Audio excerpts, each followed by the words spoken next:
he's got to be the tallest state senator in the state of Florida. Ladies and gentlemen, Blake Shelton.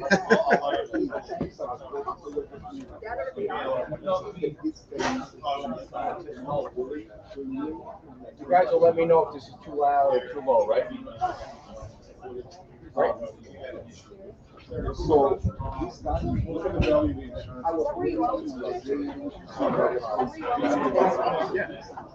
Can you grab me a pen, please? So please,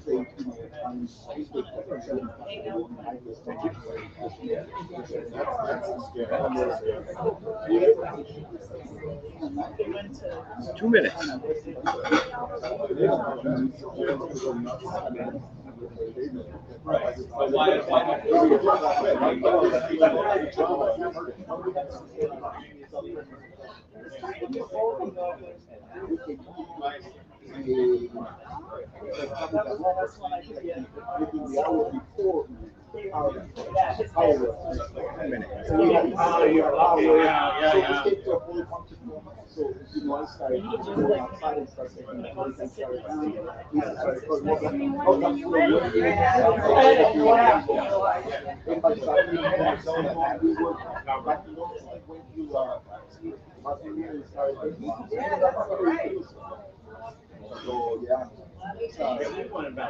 Patriots are winning.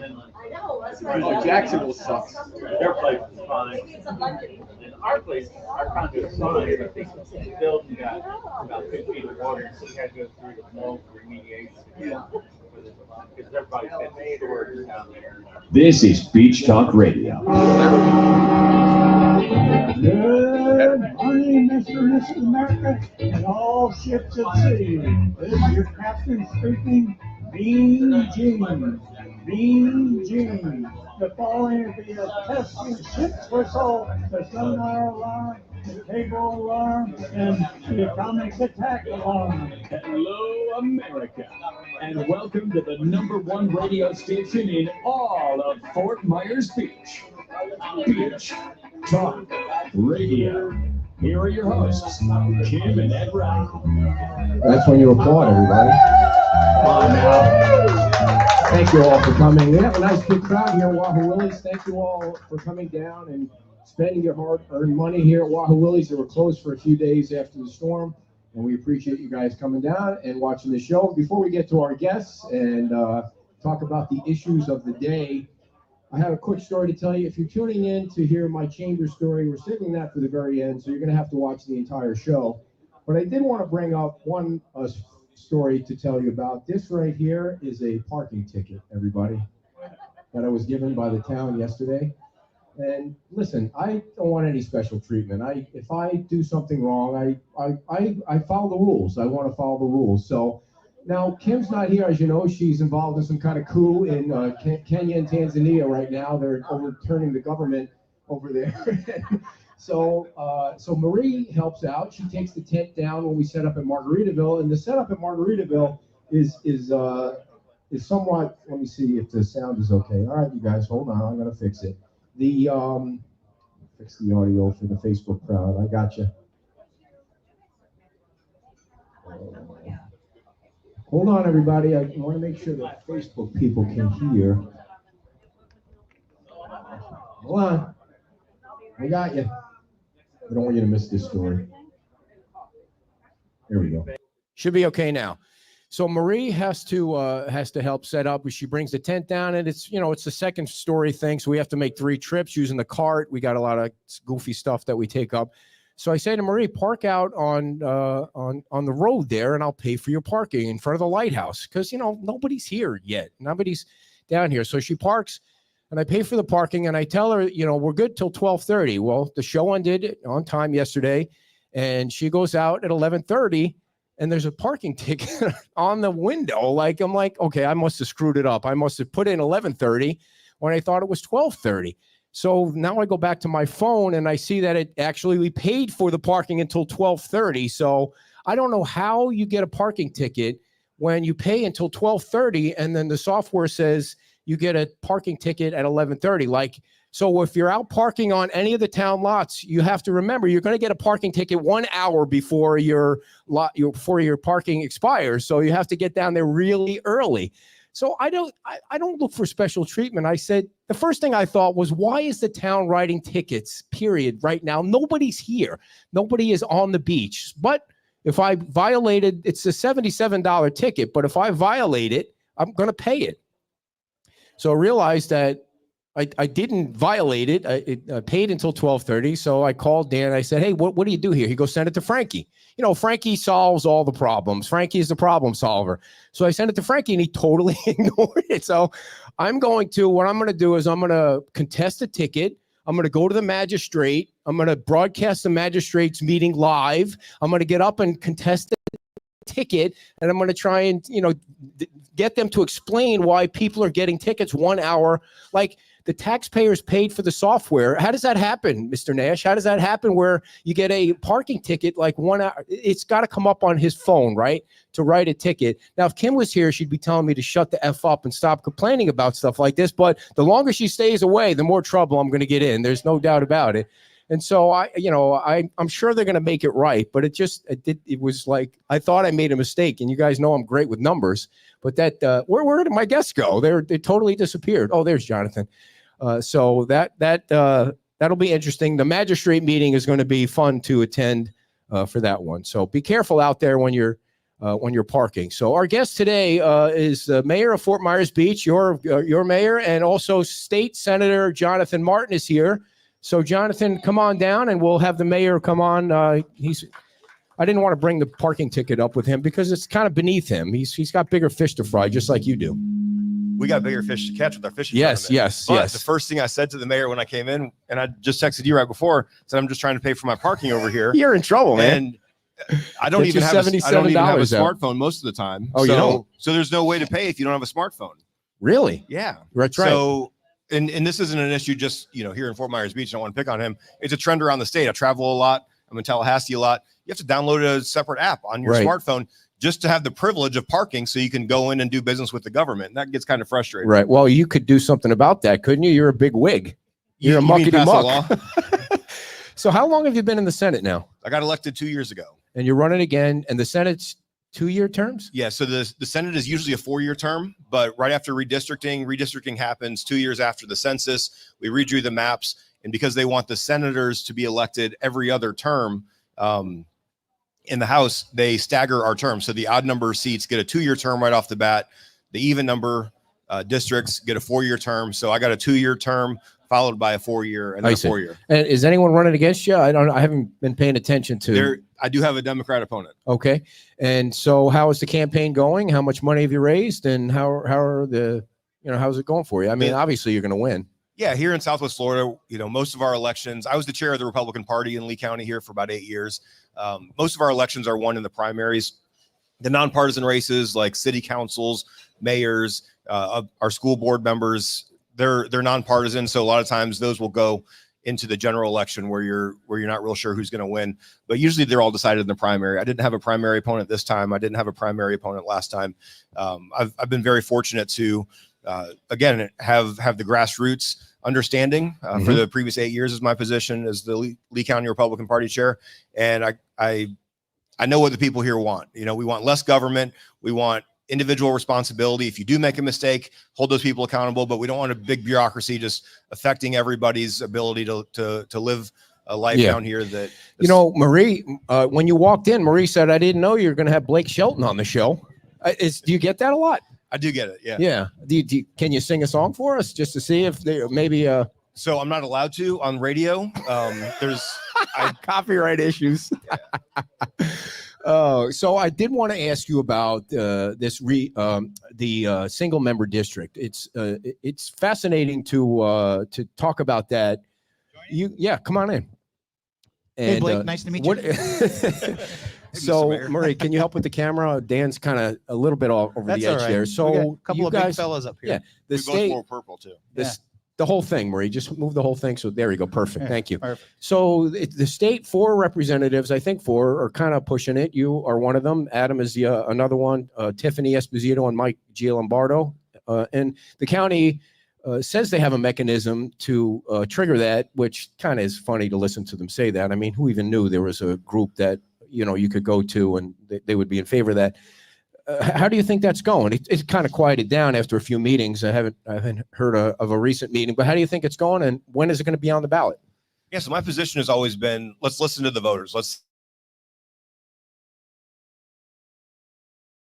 here locally to change the charter. That's the Charter Review Commission. The Lee County Commissioners get to appoint 3 individuals to determine whether or not there should be an issue addressed in the charter, and if the charter should be changed. And then the Lee County Commissioners would then get to vote to put those changes on the ballot. This issue regarding single-member districts has come up for many, many years. Back when I was the chair of the Lee County Republican Party, there was a endorsement by the grassroots voters in Lee County to support single-member districts. And I remember speaking in front of the Charter Review Commission years and years ago. Thank you. The Charter Review Commission didn't recommend the change to the charter for single-member districts. Single-member districts, I don't know if you're all familiar, it involves, instead of electing all of our county commissioners county-wide, it allows them to be elected district-wide, similar to how I'm elected in the Senate, or how all of our representatives are elected, or most of our city council members in our smaller cities, as opposed to every individual voting for all 5 county commissioners. In that situation, all 5 county commissioners have the same exact electoral base, and they're generally never going to disagree. They're going to always agree on the big issues because they all represent the same people. So single-member districts would allow individual county commissioners, like individual state reps, like our congressmen, to represent a specific defined group of people, and then come to the table and negotiate to benefit those individuals. Right now, if somebody wanted to run for well, they could run, but nobody is going to get elected from the beach.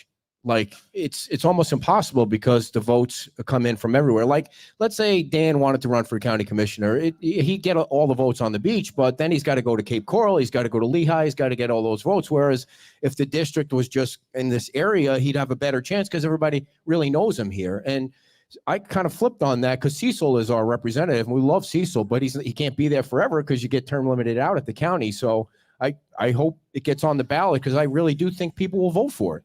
Yeah, and the biggest opposition to single-member districts is that you wouldn't get to vote for the county commissioner who represents North Fort Myers, for example. And so some people say, I want to vote for those people, even though my vote is watered down 5 times because 5 times as many people are voting for those people. So there's pros and cons either way. I like government that, especially the policy-making government. We're not talking about the county manager who has to make sure that the bills are paid, things move on. We're talking about the policymakers, basically like your board of directors. Those are who our county commissioners are. And I like those people to argue. I like them to debate. I don't want them agreeing on everything. I want them to flush out some of their disagreements, because when that happens, sometimes good ideas don't move forward because it's not a perfect idea, or it's not helping everybody. And when you have single member districts, I think some of those borderline ideas that might be good for a group of people, but harm a lot of other people, they may not pass, and everybody gets to enjoy more freedom. When Dan, what do you think about you? Would you vote for a single member district right now? You know, I've been to many of the meetings that you talked about, and I've spoken at a couple of them, and I've just basically gone to listen because I think, as the senator has said, there's pros and cons to both sides. One person made something that I didn't necessarily think of at the last one. I think it was in Bonita, or the one that was in Bonita. He said, if you think about it, without single member voting districts, the way it is now, someone could actually lose the district that they're representing and still be elected to represent that district. And that kind of stuck with me. So you could get no votes in your district, but still be elected because Fort Myers or Cape Coral elected you in. To me, I don't know that's great. But I see the point also of, you know, if everybody elects all 5, then they're all fighting. But I think, to the senator's point, it's nice to be okay to not agree with everybody. And even on, like, at our level, even though we're all 5 living in the same 7-mile city, we don't always agree on certain things. And I think that's good. You should have pushback. So having a single member voting district would allow you to fight. You still, whether you do, whichever way you go, you still need 3 votes to make it pass, right?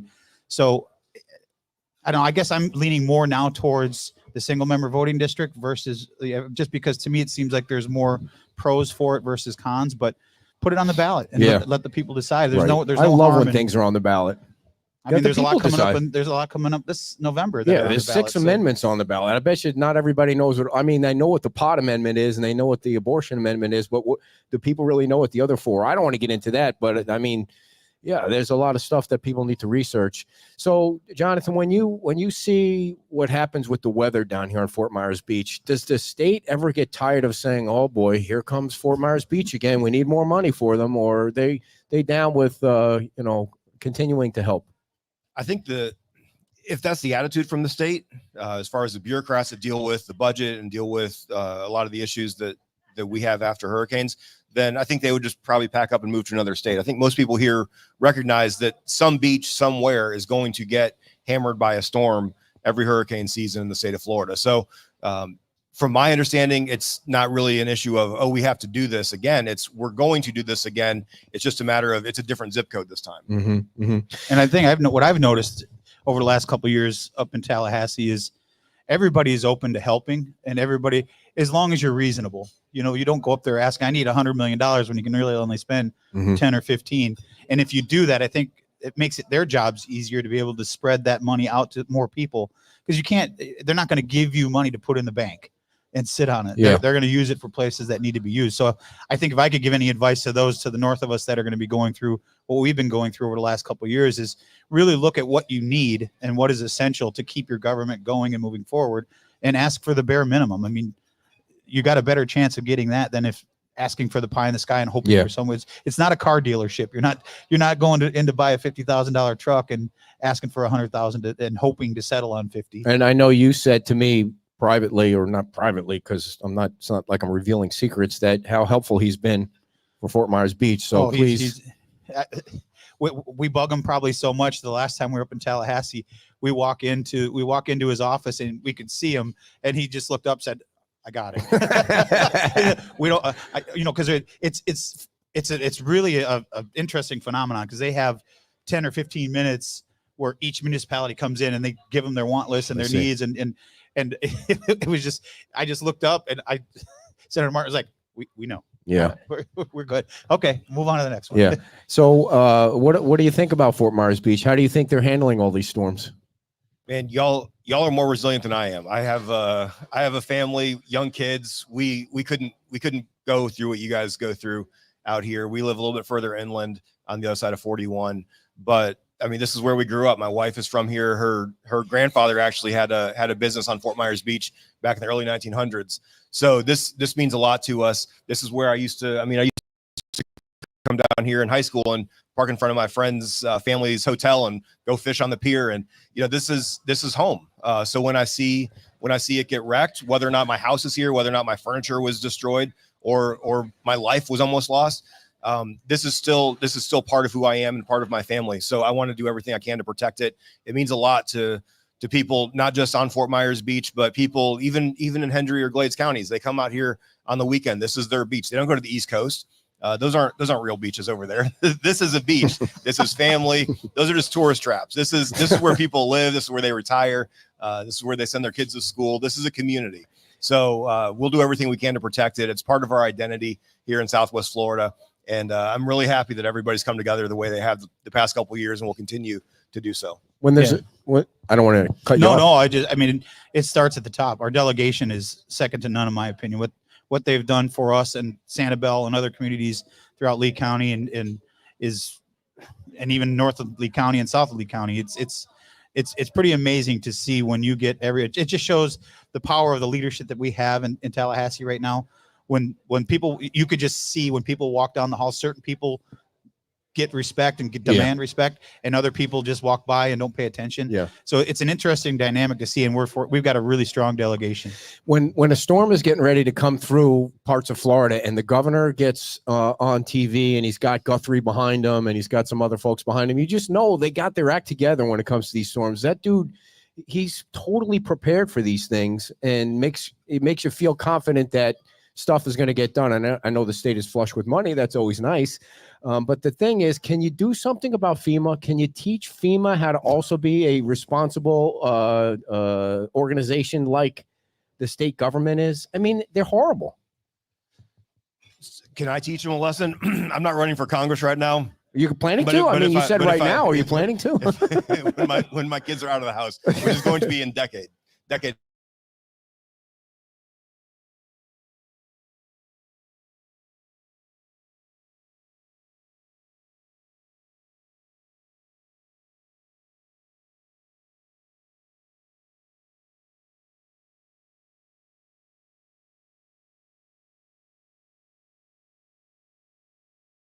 Right. Then outside of our city, then we get our county, then we get our state involved. So we want to be able to make sure that our local governments are able to handle the smaller issues. When it gets so big that FEMA needs to step in, yes, we need them there, but we have a really, really good first line of defense in our local government, our community, and then a second line of defense, which is our state.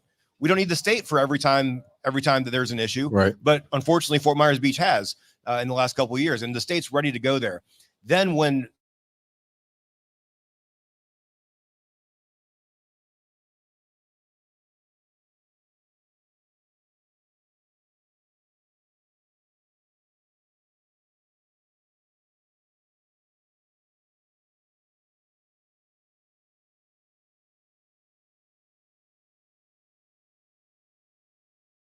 right, you saw that St. Pete had a problem. And right before that storm made a landfall, I tweeted out that unfortunately Tampa Bay area is going to realize how inefficient FEMA is during the next couple of weeks.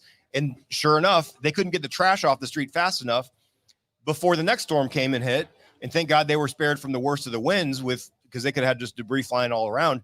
But the problem was FEMA takes so long to get the money in place, and the people are too scared to not check enough FEMA boxes because they need to get the money eventually, that they just don't start picking up the trash until weeks go by. And that's where we saw that the governor had to have the state troopers Unlock the gates. Yeah, rip down a gate. And that a was dump, crazy. And we saw this with Fort Myers Beach and Sandoval and Recovery. There's certain procedures. If you want to get paid, you have to have certain procedures in place. And there wasn't enough time to set up those procedures to get FEMA to eventually kick in and pay the bills. Unfortunately, the state of Florida has a big credit card right now that FEMA can then pay back years later. But my friends that got hit by Hurricane Michael in 2018 up in the Panhandle, they're still waiting for FEMA reimbursements. No way. Oh yeah.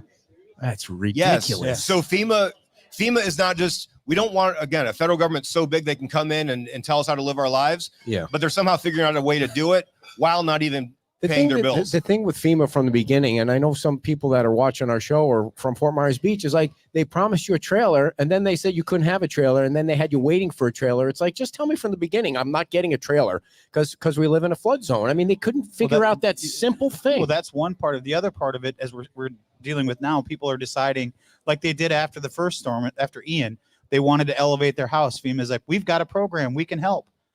It's 2 years later, these people, and they tell you, you can't touch your house. You can't do anything on your house until you make it through the entire bureaucratic machine.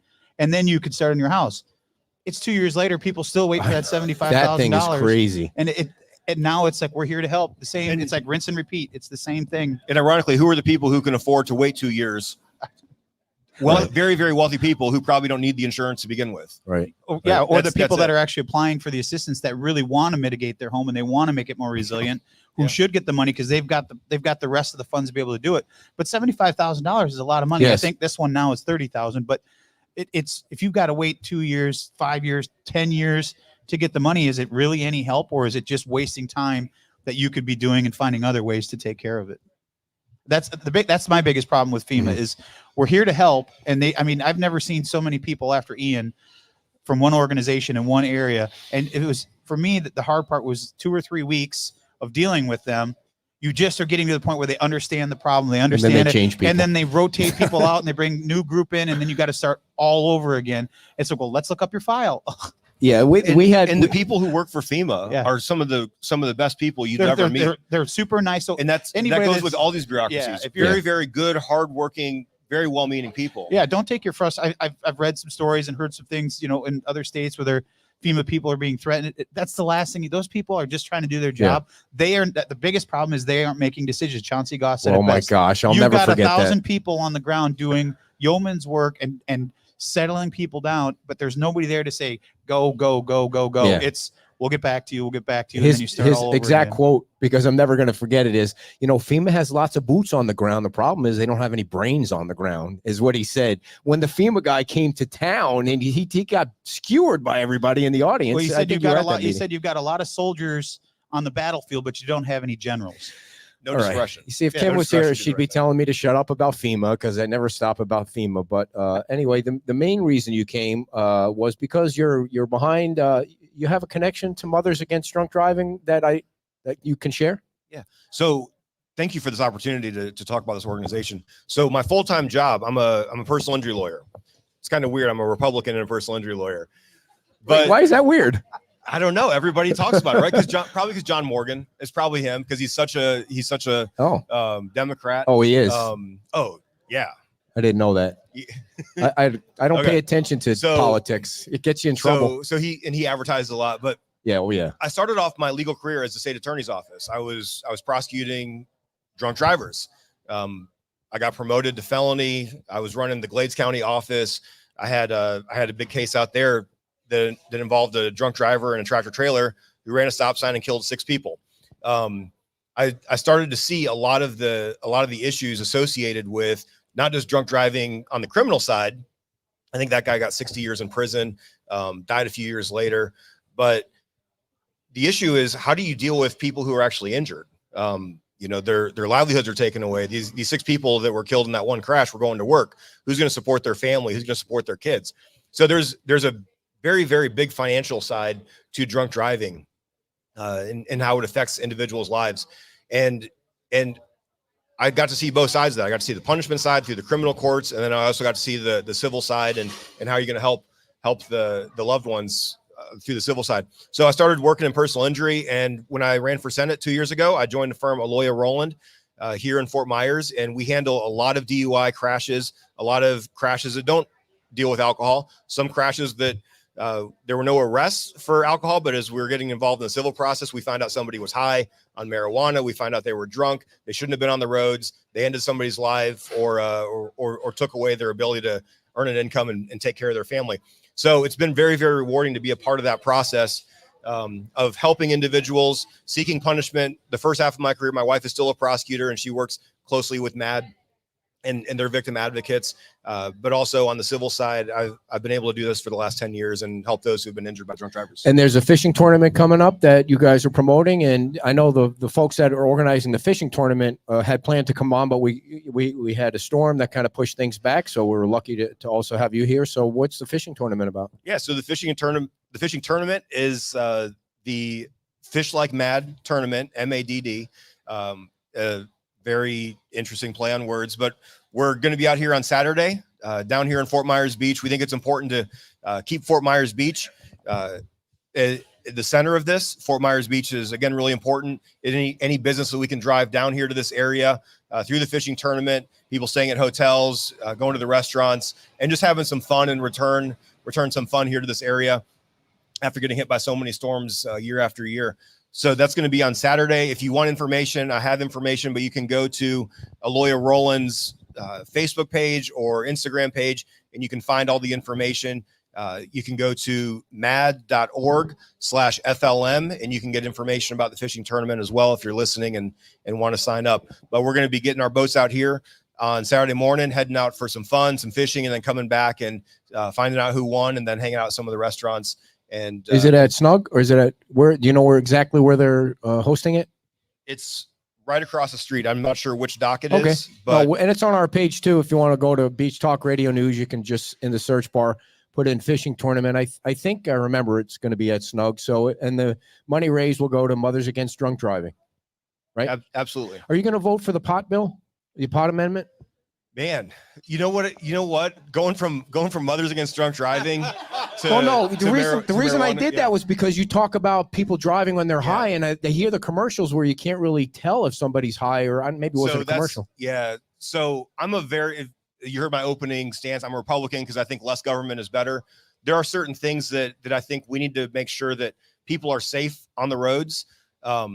And again, seeing firsthand my entire legal career, how people are injured through drunk driving or high driving, we need to make sure that we can prove who is impaired before we start allowing people to drive on the roads. I'm concerned about some statistics I've seen when I was looking into Amendment 3. Canada, countrywide, when they went to recreational marijuana, impaired driving crashes increased by almost 500%. Wow. And it's just really, really, really scary to think that the person next to you may not be able to have a good reaction time. They may drift into your lane, especially at high speeds on the interstate. Somebody may not see a stop sign and blow through a stop sign. T-bone collisions and head-on collisions are the ones that I see kill people the most. I think that we need to make sure that there's a way to prove that someone's impaired first before anything is legalized. Because again, I don't want to be your doctor. I'm not going to get in the middle of your medical marijuana situation between you and your doctor, if that's what you need to treat your pain or treat your issues. But as far as recreational goes, before we open that Pandora's box, we got to make sure that we have a way to hold the So you'll be voting no. I'm going to vote no. Danny, you going to vote no? No pun on high speeds. Are you going to vote yes or no on the? I honestly, it doesn't affect me either way. Yeah. But The thing too is that you hear the ads saying that you're not allowed. You're not going to be allowed to grow weed in your backyard. It's like it's going to be controlled by the big weed companies, which didn't seem like that was fair.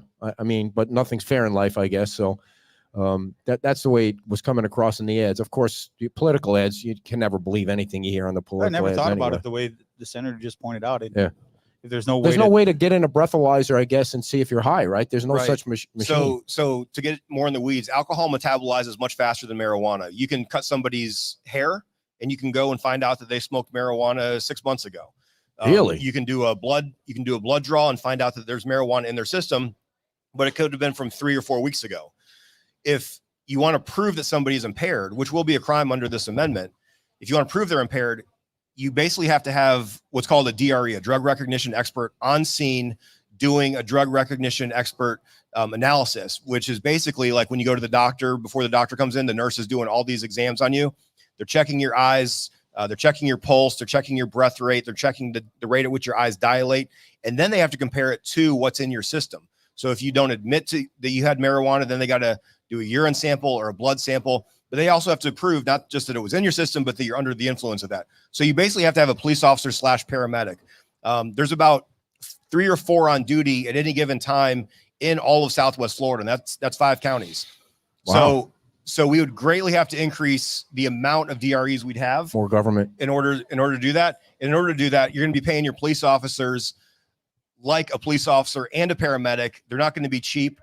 They're going to cost a lot of money to have it on the road, because you got to have basically a medical professional who's also trained to carry a gun and get shot at. Not many medical professionals I know are going to want to leave a hospital or leave a doctor's office to go get shot at unless they're getting paid a lot more money. I've never smoked a weed in my life, and that's no joke. I've never smoked any weed in my life, but I gotten totally wasted getting behind a truck, and that when they open the windows and that shit comes wafting at you, I'm totally high, and then now I could get arrested for that, right? Well, what I found is it seems like more and more people you talk to, they talk about their medical marijuana card. It's like it's almost like you're getting them handed to you.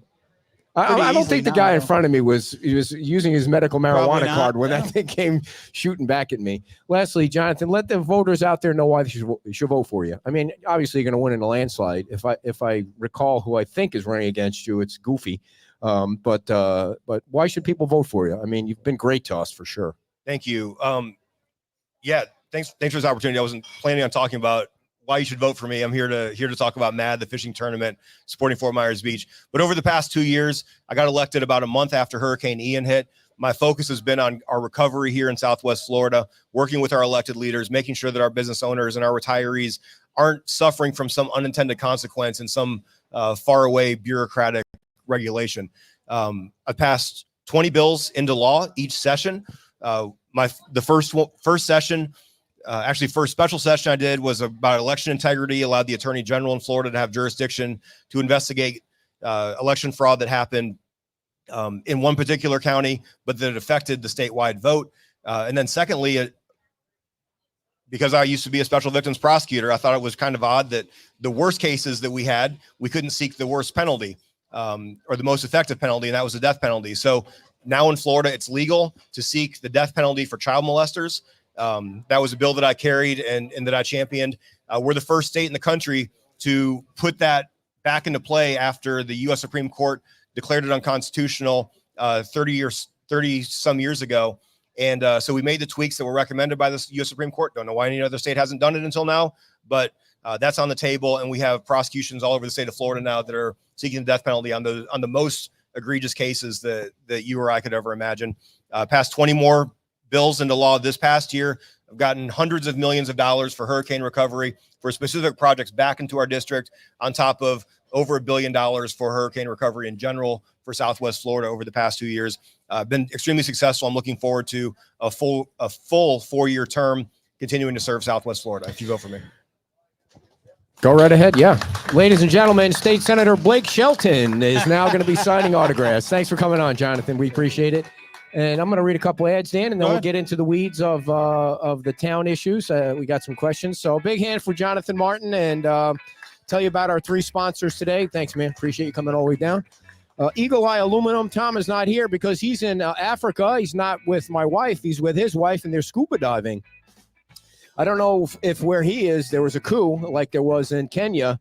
But Tom is from Eagle Eye Aluminum, and he specializes in seamless gutters, both aluminum and vinyl soffits and fascia repairs or full replacement.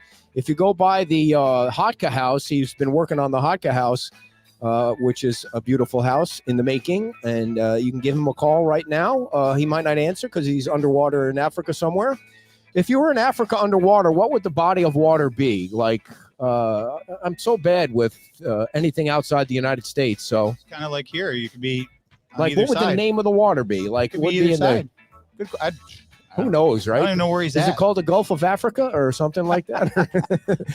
I know I sound stupid because I am. 239-340-1639. I've never 239 sailed down there. I don't know. 349 1639. Thank you to Eagle Eye Aluminum. All right, Dan, let's get into the town issues right now. And the first question I have for you is, how does a house just fall down? Well, you huff and you puff. No, it just falls down. Like, evidently, it wasn't constructed properly. Is that like the town? There's a certain process that building a house you have to go through with inspections and things. Mm-hmm. Do you know that it was followed along the way it should have been by the town?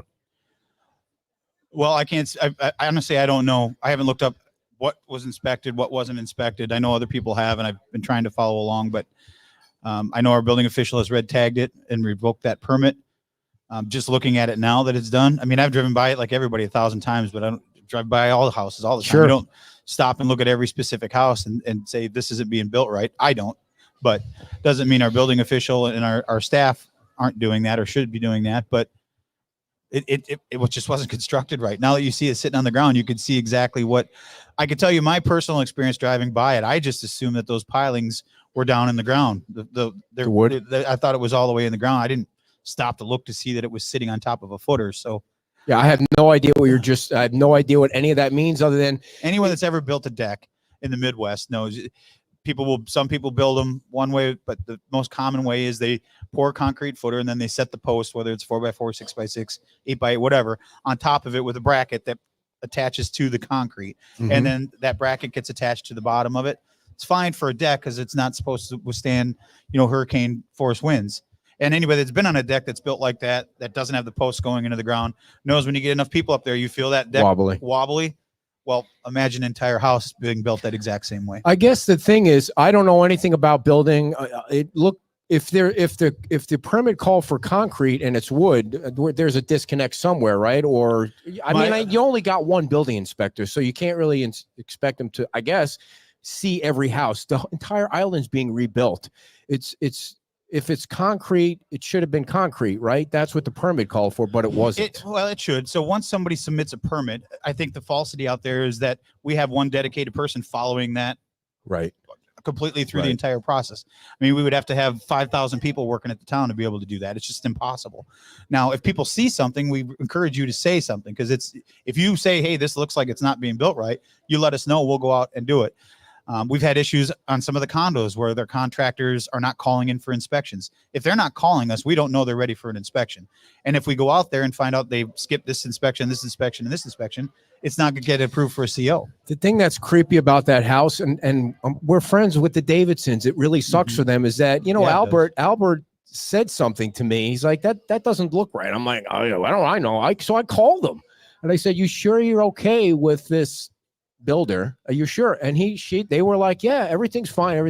And thank God they weren't in their trailer. Their trailer was right where that palm tree is, underneath the house. They'd have been crushed. So yeah, it's unfortunate, and it's another instance of I mean, there's a lot of blame to go around on this one. I think if we're being honest with each other, it's not just one person, but at the end of the day, it ends with the contractor. The contractor is the licensed professional that knows what they're supposed to be doing. And if they're not doing it the right way, it's on them. Yeah. Yeah. Now it's on the town for inspecting. But again, if no one calls for inspections, and the next thing you know, and we've noticed over the last couple of months, or month and a half, I'd say, we talked about this yesterday. The people that are coming in on Saturdays and Sundays and they're doing work because they think nobody's paying attention. Well, they're quickly finding out that's not the case. Right. There are two things that Dan has been saying since the day he was elected. Number one, get your hurricane reentry pass. It really did get a little bit annoying when people started to say, you didn't give us enough time to get our reentry pass. When are they going to be set? I mean, come on now, let's be serious. So you guys were talking about that. Maybe not 2 years, but maybe certainly since Andy came aboard. And it wasn't a new process. And we have had some people that have come in and bought houses that maybe didn't understand the process after, Ian, they bought after Ian, they didn't understand, but it is what it is. And the second thing is, don't do work without a permit, because you are going to get caught. And that is becoming more true than ever. Yeah, it is. I mean, we've tried to make it as easy as possible. Staff's working Saturdays and Sundays right now to try to get permits out to people. We waived the permit fee for the minor repair that you have to do for sheetrock. People know if you're doing flooring, you don't need it. There was something that was proposed or brought to my attention today that I've already called Andy about. You still have to do a cost form. So even if you don't need a permit, if you're doing flooring, you're doing whatever, you still need to get a cost form. It's very easy to do. The link's easy to find. You fill it out, you turn it in.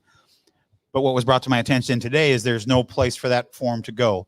Where do they email it? I see. What file does it go into? So easy enough fix. Andy's going to get that fixed pretty quickly. So it's the little things like that you catch. You're requiring, and it's not that the town is requiring it.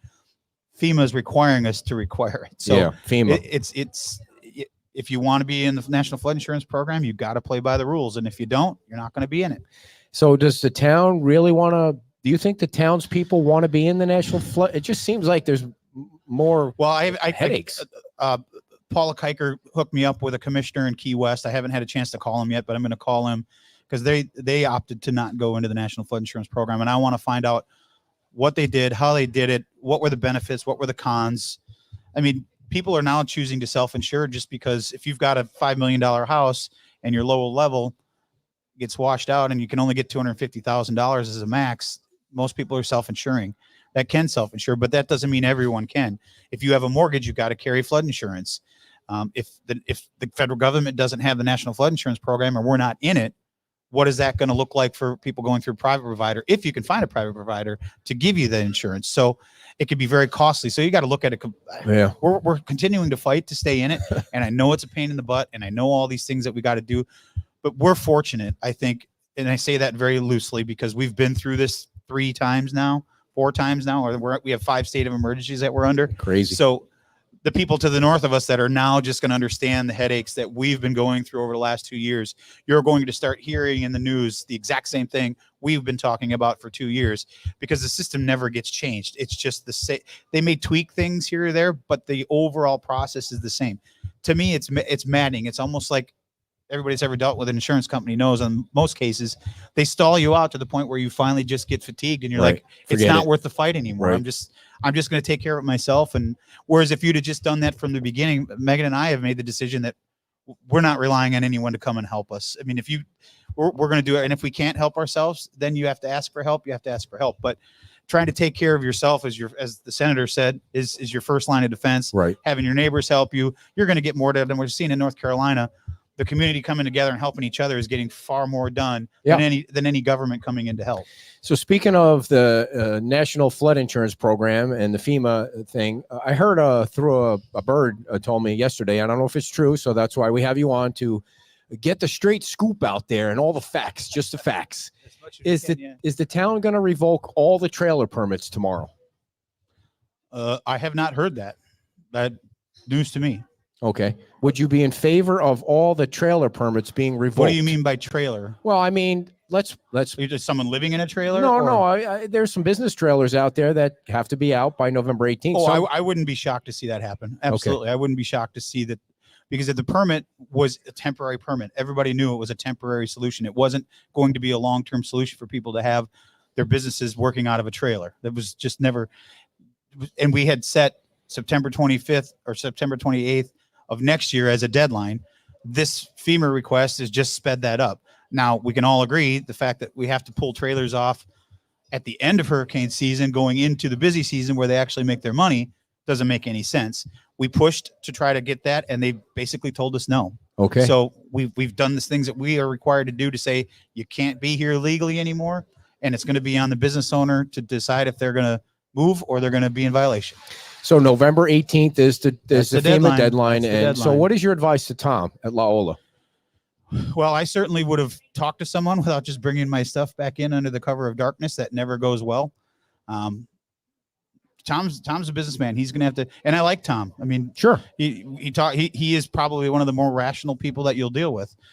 He's a go-getter. He wants to make money, and he's successful, and it sucks. It's just, this is one of those things that there's no other word for it than it sucks.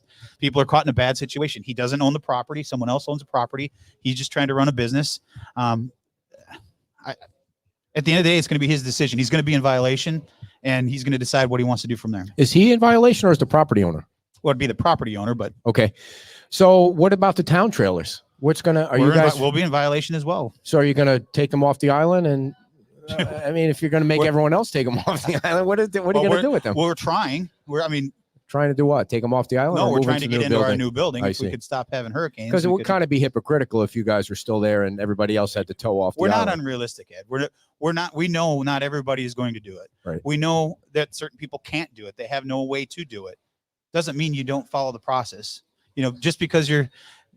Never mind. Bad analogy. I was gonna say just because you're driving across Alligator Alley and nobody's on the road doesn't mean you can go 100 miles an hour. The speed limit's still what it is. Right. So you got to follow the rules, and we're outside of the zone that they're requiring it. But to your point, don't want to be hypocrites to say you have to move your business, but we don't. Even though we're outside the zone that's being required to evacuate, we're still doing it. Yeah. We're still violating ourselves. How's the cleanup going? There's piles of sand everywhere. I was walking up and down the north end yesterday, and there seems like there's piles of sand in public property and private property. How does all that all get cleared out? Well, we've tried to get, the county has done a great job, and our contractors have done a great job of getting the sterile cleaned up. What you're seeing now are people taking their private property sand and they're pushing it out to the right of way. So it's going to be it's not really their sand though. It's the town sand. Well, it's on their property is what you meant, right? Right? No, I'm not trying to be an ass. I'm not sure what it is. Well, I don't know. It's sand that was paid for by taxpayers, so it's everybody's sand. That's what I mean. It's the beach sand. It's not sand that. What we're doing is asking them to push, and I think it's been put out on the town's website and social media. Is we're going to pick it up because it's got to be sifted to go back on, or you can put it back on to the beach, but you have to have Chad come out and take a look at it first to make sure it's safe to go back on the beach. You don't want to push, blocks and concrete and everything back out there. So there's several different options to pick it up. I mean, obviously picking it up and having it sifted makes the most sense. I haven't seen the sifting machine yet. It's by town hall. Oh, okay. Gotcha. There's piles and piles of sifted sand already. That gigantic pile over by the old town hall is huge. So is the one by town hall. The new temporary town hall. There's a lot of sand. So but it's literally white gold. It's got to go right back on the beach because you saw all the, like Newton Park is a good example. You could see the seawall that's exposed now and all the scouring that's on the back side of that, 3-4 feet deep in some spots, that the sand is just either washed out onto the road or it got sucked back out into the Gulf. So all that sand will go back to fill all that back in. So I was when I was walking yesterday, I ran into Rose. She was out there. She's got all kinds of muck in her garden, and she was out there with her husband trying to clean up the garden to make it look nice again. North of Stereo. Yeah. Okay. And so she was telling me the story about how the property next to that green building did not sign for the berm. They did not. So there was a hole there.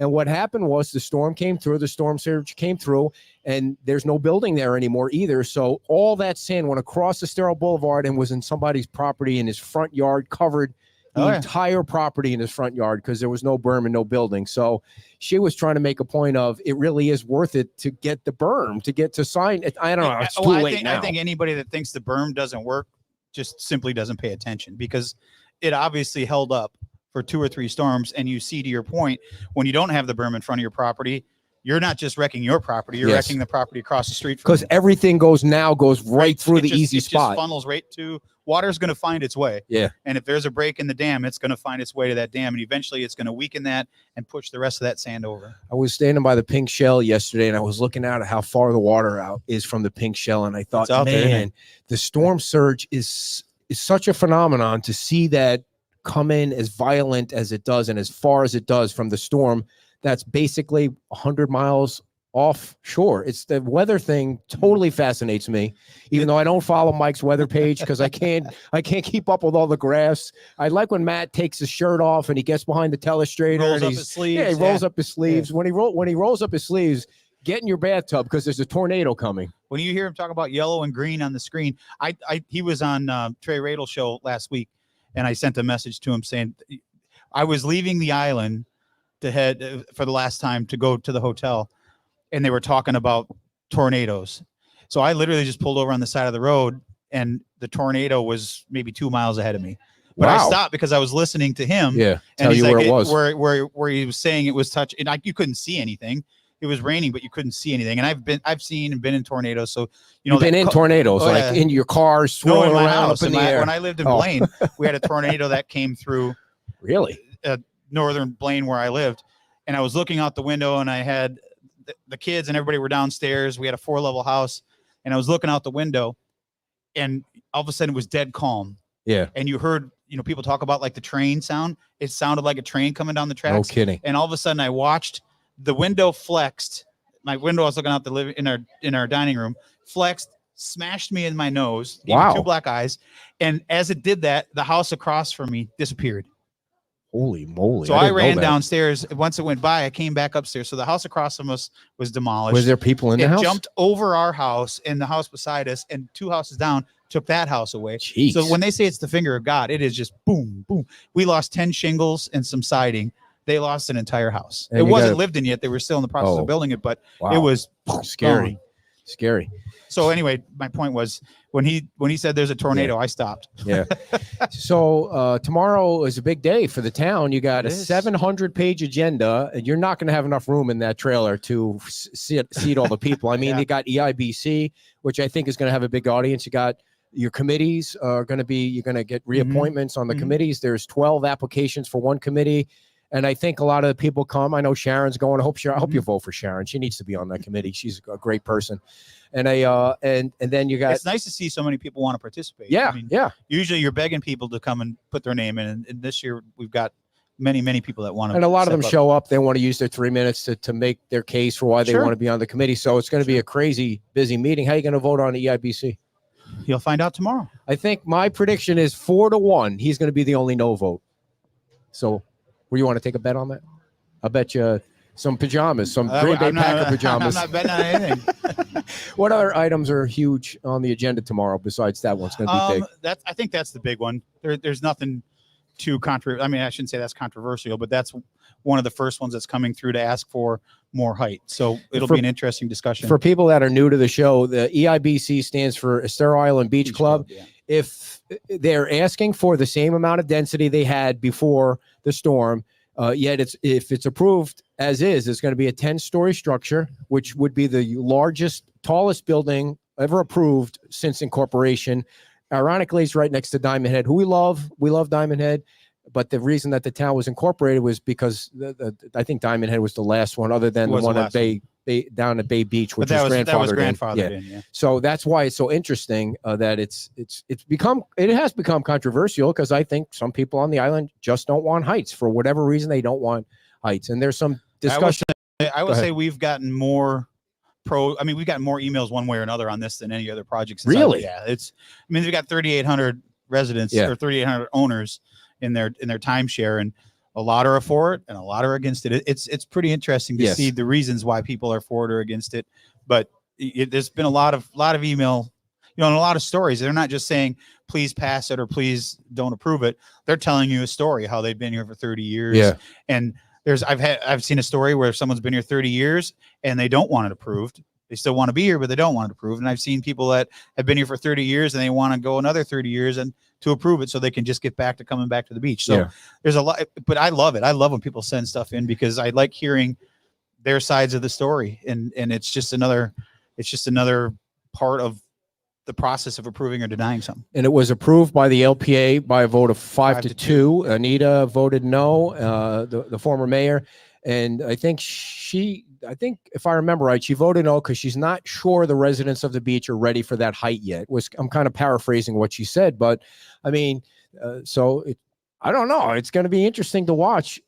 They're not asking for more density, but some people want to give them advice on how big their units should be, which I think really, to me, that gets into too much into their business. If it's either going to be high or it's not, right? I mean, why should they be limited to the? I think there's going to be a lot of questions asked, and I'm sure they're ready for them. A lot of them were asked in the LPA, but I know I have a set of questions I want answered, and I'll ask them. I'm sure my fellow council members have questions they want answered. So some of them may overlap, some of them may not, and then we'll see where it lands. And I think Tuesday's LPA meeting is Seagate. Just Seagate, yep. And Seagate is a red coconut property, so that's big too. It's going to be a busy 3 weeks because we've got a council meeting on the 28th again, and then November 4th. So there's 3 council meetings between now and November 5th. And there's an election too. There's an election. I think you're going to see a lot of.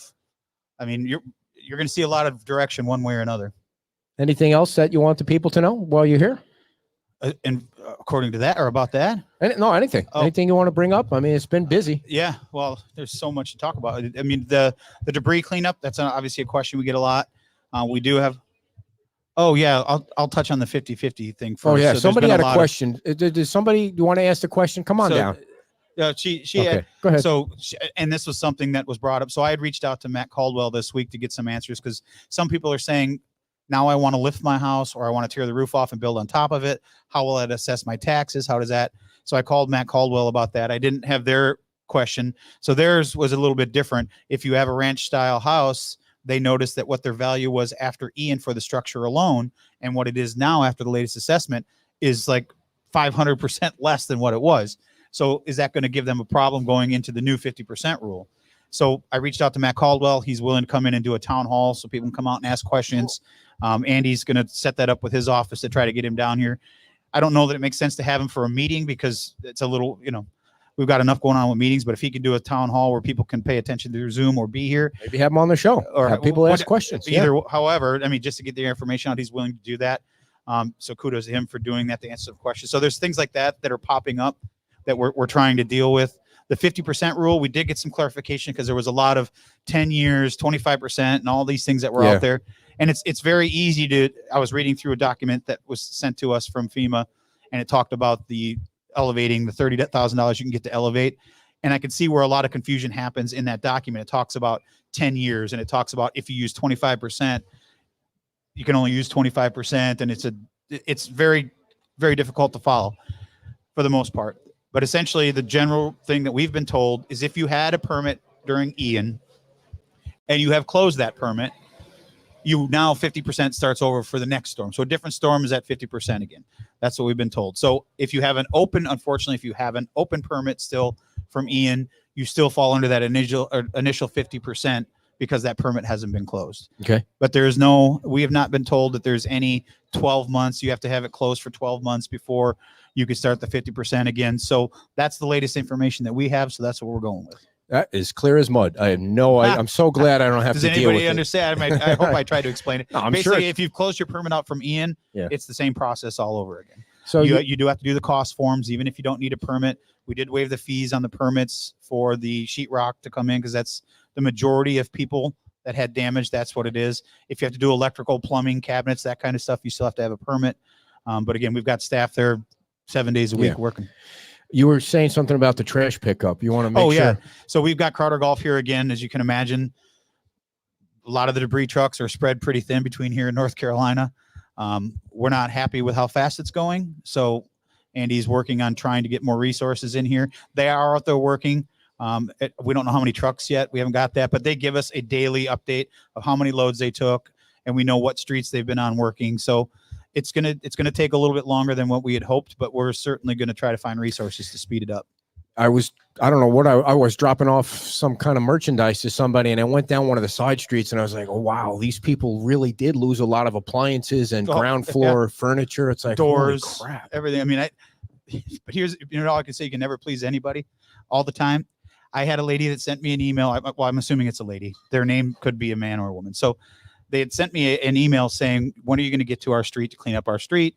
You didn't get to our street in time before Milton hit, and I'm worried about this stuff, And I said, well, we didn't have a lot of time to get all this cleaned up. We tried as best we could, but we couldn't get them all. And she's like, well, I bet your street got picked up. I said, actually, no, our street didn't get picked up either. So there's no rhyme or reason. They're just going from south to north, and one crew was coming from the north to the south, and we're kind of in the middle. So we didn't get picked up. So anyway, they were complaining about this not going fast enough. So I asked Andy for a list of the streets that they were working on, and one of them was the street that this person lived on. And then the very next day, they were there working on the street. The very next day afterwards, I got an email complaining that they had to sit behind the debris cleanup truck for 20 minutes while they were picking up the debris on their street, and they were late for their appointment. Same person? Same person. Oh, no way. Come on. One day you're getting yelled at, you're not picking it up fast enough. The next day you're getting yelled at because they're holding up traffic. So you can't make everybody happy. You just know that we're trying to do it as fast and efficiently as we can. That's why you get the $19,000 salary, bro. Well, those are the things that just make you laugh. You're just like, okay, well, this person, no matter what we do, is not going to be happy. Yeah. So we'll just continue doing what we can do and hope we make the majority of people happy with what we're trying to do. Anything else? I think we got it covered. All right, everybody. Big hand for the mayor of Go Fort Myers Beach. Are you guys 5-0 now? Or? Detroit Lions today. That's going to be a great game. We have a little special guest here. I want to bring Greg on. I didn't know he was coming today. Greg is also running for town council like the mayor is. And Greg, what brings you to Wahoo Willie's, and how's your house coming along? That's a sore subject. Greg had a stop work order on his house, but he's building it again. So I got that removed. I got a new contractor, and then so we're gonna try to get going on it again. Nice. So when do you think you'll be in? Because your wife is going to be 2027. Nice. I don't know. Same year as the pier. Yeah, maybe. I mean, which is going to be built first, Greg's house or the pier? The Ian is the gift that just keeps on giving. Unfortunately, no but I will say, someone said my son's birthday is tomorrow, so happy birthday to my son. He'll be 11. And you're going roller skating. I'm going roller skating. Yep. So roller skating. I can roller skate. I got some moves. Do you want to go to spins? I'll show you. Man, I spins. I can backward skate. I can jam skate. I can move. I used to play roller hockey growing up. When the roller skates had 4 wheels on I have 4 wheels. That's what I use. So when you skate for a while, you get gooder at it. You get gooder and gooder at it. And then so I moved to Florida. I'm looking for there's a skating rink somewhere in Estero where they play roller hockey. So now you got skates that have 4 wheels in a row. So I just bought the skates, guessing I could skate like they had 4. And I went out there, and it's like one of those kids that you're trying to walk in them, and I was like, I'm getting the hell out of here. These guys I look like an ass trying to skate on inline skates because I've never even tried it before. I didn't even practice. I just went out there thinking I could be, plus I was 40 years old, not 20, so it's a big difference. Yeah, so when you fall, I mean, stuff breaks. And, for sure. You don't heal as well as when you were 15, but you can see me holding on to the side, trying to go down the boards like that. How's the campaign coming? I think the campaign's going well. I'm getting a lot of good feedback. I've been trying to go door to door. There's not a whole lot of people here, but soon. Yeah, soon, but maybe not before the election. But I've been reaching out to a lot of people, been engaging with a lot of our constituents with some issues that they have, and I feel really good about it. I really do. What are your chances? 50-50? Well, again, I think it's better than 50-50. I mean, I'm confident in myself. Obviously, I didn't come in this to lose, obviously. So, I think that from my perspective and what I want to bring to the town and what I want to help us do at a rebuild, I think resonates with residents, which is what's important. I think common sense when it comes to rebuilding. I mean, I hate what happened with the storms, and I hate to see that people are leaving and some people want to leave, and I understand their frustration. But I think that the town still needs a common sense approach to how we rebuild, and we can do that. We can still have our slice of paradise. We can still rebuild. We can still have a great place without having it look like Miami Beach. If you were on the town council tomorrow, how would you vote on EIBC the way it is now? I would, and I've not been shy about that. I would vote no. If you were on the town council, and Seagate came to the council with its current proposal, how would you vote on that? So I will preface this with saying that I think the CEO of Seagate is a really good guy. Matt has reached out to me. He's talked to me at length. He asked me how I was doing after storm. He's a good guy. I just don't support what he wants to do. Too tall? It's a very, very large. It's not just one large structure. It's two very, very large structures. So it's 215 and then a 10 and a 9. And I understand what they're trying to do. It's beautiful. It is absolutely gorgeous what he wants to do. But it's in the middle of the island in a very residential area, and it's extremely massive.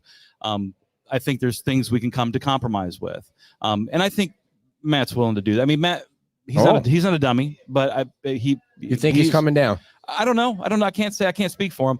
I can just tell you that I think he's a very reasonable and respectful guy. Right. So I think that goes a long way. He's offered to help us even with the beach school, and things like that. He is a community member, and I want to personally say public that I do appreciate that. All right. Even though I can't agree with, he can't it's not ask us, and it's just being fair that, I know. Hey, I will tell people they do a good job when they do a good job. Yeah. I'll tell people they do a bad job when they do a bad job. How am I doing today? You suck all the time. That's just the way it is. So let's go down the line now. London Bay has a proposal at the Outrigger property, and if you were voting on that, how would you vote? I would not vote for what they have there. I haven't seen their whole proposal again, but right. as a citizen, because I'm not a council member, I think I can give those opinions. And I think there are right ways we can build back the island. I think the island will be developed. It's going to happen. We just have to be very careful about how we do it, right? We have to understand it. I want people to live here. How tall is the tallest building you would vote yes for?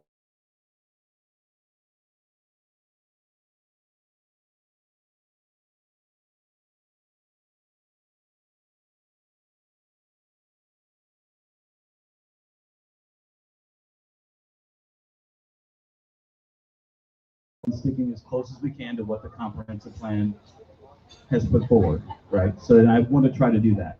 But there are times when benefits may, like, there has been taller structures that have been approved, right? So if the benefit is proportional to what they're getting from the community, I think that's a conversation we can have with our community and people. I mean, I've tried to get the message out when these things come out and try to get people involved. And that's the most important thing we can do, is to get our residents involved in the process so they can have their voices heard, either pro or con. And I don't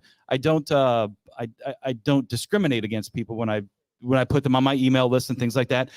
I can tell them what I feel, but if they are for it, I mean, let your opinion be heard, because that's what makes the best decisions. And that's what we're here to do. If you're elected to council, you're here to represent the residents that are here and their wishes. And so you have to listen both ways. Right. And sometimes I may not personally agree with it. If there is no public benefit at all, how tall will you go?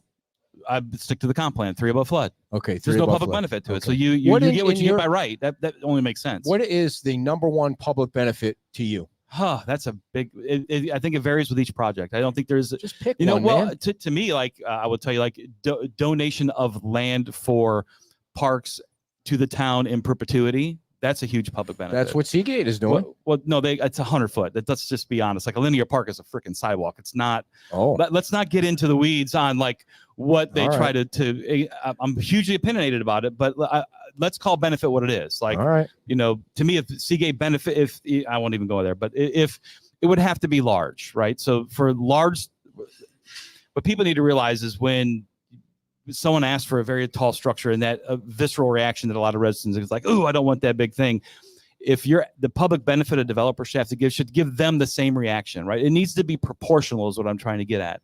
The benefit they give should be proportional to the ask. Okay. And if the public can get behind that benefit, they all see that. Again, everybody was talking about view corridors for a long time. We want view corridors. And then when it came up, the public said, well, we really don't care about those view corridors on a small, on 100 foot or 500 foot lot. It became a non-issue. It's like, well, we'd rather not have the height. We'll take not having a view corridor versus not having the height. And those are the things we have to vet. If you're 6 feet tall, or if you're Blake Shelton tall, at a certain level, I mean, you can't see anyway. So But what's the but difference does make a between 4 difference. and 10? Really, if you so go to a place. So I'll tell you this: go to Clearwater Beach, Yeah. spend some time, and then go to Naples and spend some time where the buildings aren't so tall. Right? Yeah. It's a different feel. It does feel very, very different when you have very, very tall skyscrapers lining a beach. I mean, let's say there's 5 projects. Not even including the Moss Marina one, but if there's 5 projects, so what? There's 5. I mean, I'm not saying, but I'm it's not not saying just it like 5. that. But that's 5 right now, right? Yeah, These you are the think there'll first. be These more. are the first movers. Gotcha. There's a lot of property for sale on the beach. Yeah. And there's a lot of beachfront property. There's a lot of commercial property for sale on the beach. There probably will be for a little bit of time. The beach will be redeveloped. We will have buildings back on the beach. What matters is that, again, the residents that make up our town have a say in how that rebuild happens. Mhm. And it's not a personal opinion. It's just this, we need to be representatives of our residents to give them what they want in that rebuild process. It will happen. It's going to happen. And I know the beach looks bad right now because of the storms. We'll get through this. Right. We'll get through it together. And You sound like you're giving people a hug right there. I want to give people a hug. I feel for people. I feel for people no doubt. that. No, speaking about feeling for people, how does a house fall off its pilings? I can't comment on that, unfortunately. Why? Why can't you comment on it? Because I can't. Really? Yeah. Wow. Did you push it off? I did not. All right. Well, then why can't you comment on it? I think I know. I can. I'm trying to get it out of you. So.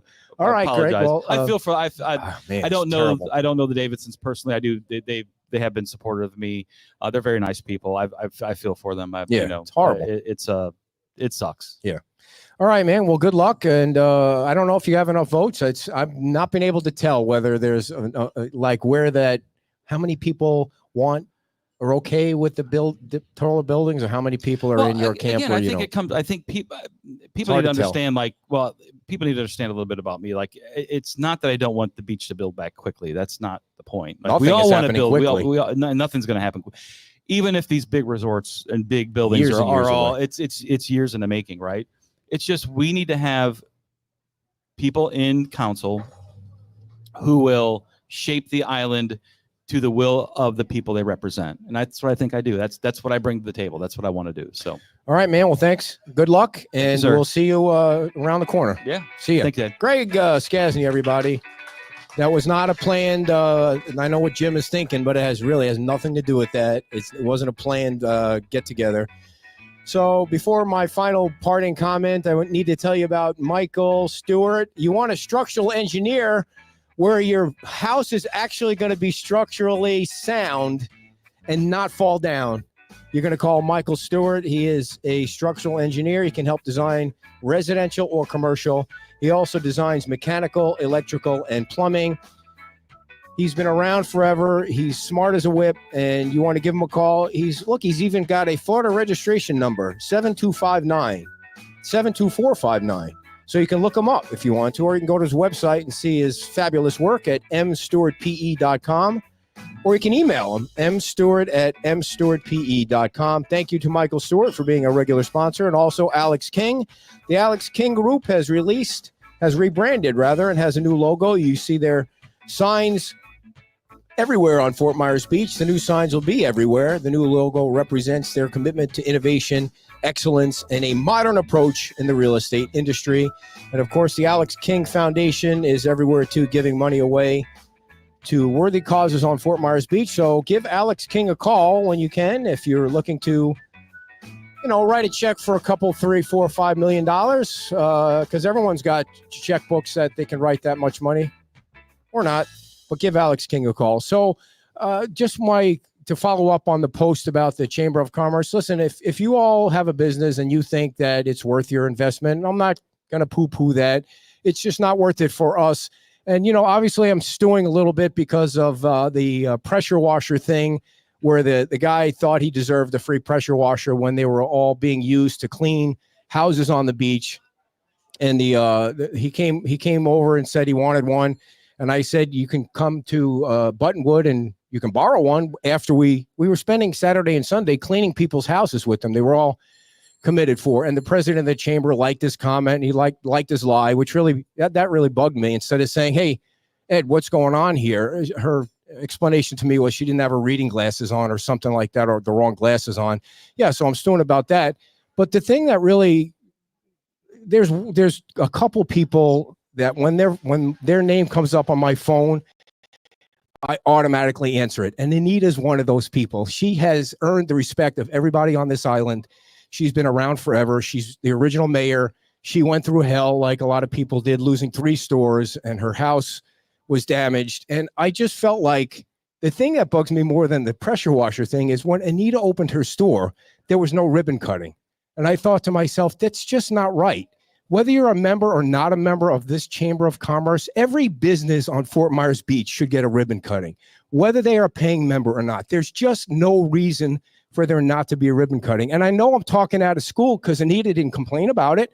She doesn't complain about it. She didn't bring it up with me, and she's probably going to yell at me for bringing it up. But I just thought, can you imagine that ceremony in front of the first business that opens up in Santini Plaza, the only business that's open right now, still waiting for Annette to open her book nook? And that, I don't know why it bugs me. It's probably none of my business, but I just thought, if you're a paying member or not, maybe you become a paying member because of something like that, or maybe you don't. And I just thought it was wrong, and it should have been corrected, and there should have been a gigantic ribbon cutting in front of Anita's store because it's Anita on top of everything else. So, oh, there's Howie out there with the moped that you guys all donated to. So if you want to get a look at it, he's out there. So I just don't think that it's and I have a bullhorn where I can promote my own business. So I just it had nothing to do with Greg. It has nothing to do with Greg and Scott. I mean, they're probably not my friend after today, which is fine. I don't do this to make friends anywhere, but I just thought that was wrong. And every business, when it opens, should get a ribbon cutting. And that's the only reason why. And if Kim was here, she'd tell me to shut up. So that's what I'm going to do. Thank you all for coming. You have a great weekend, and go John.